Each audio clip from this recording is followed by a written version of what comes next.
Sa 1 kilo ng chicken, lalagyan natin siya ng 1 teaspoon ng salt, 1 teaspoon ng ground pepper, juice ng kalahating lemon, 1 teaspoon ng garlic powder. I-massage lang natin siya sa chicken at iset aside.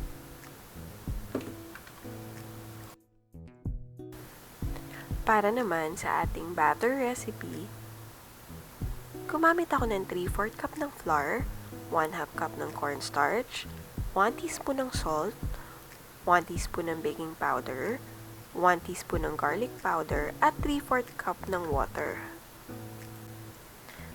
Haluin lang natin ang lahat ng ingredients ng batter hanggang makuha natin ang tamang consistency, hindi masyadong malapot at hindi rin masyadong malabnaw.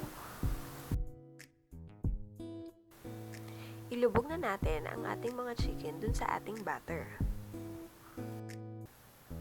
Nagpainit na ako ng 500 ml na mantika.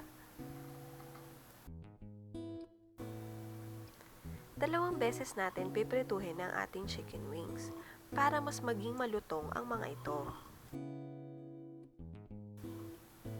Approximately mga 3 minutes per side ang mga chicken bago natin sila baliktarin. Pero para naman sa mas malalaking part, mas matagal ang pagluto sa kanila. Prituhin na rin natin ang the rest ng chicken. Saka natin to i-double fry.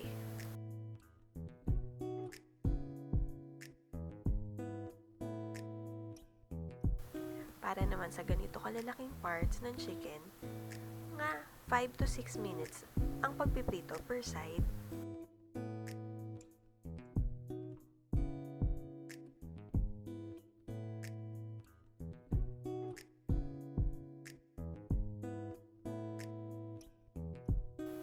Ito na bali ang ikalawang pagpiprito natin.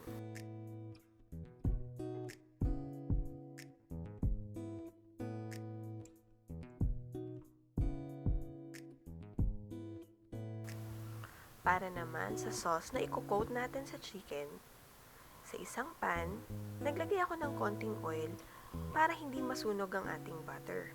Saka natin ilagay ang garlic, ang ating chili flakes. Ang gamit ko nga palang chili flakes dito ay yung nabibili sa Korean store. At isusunod naman natin ang ating liquid seasoning at ang sugar.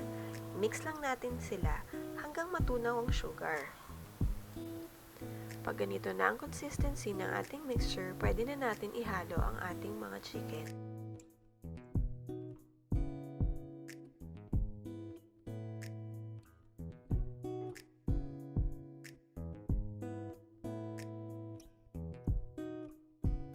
At eto na ang ating finished product.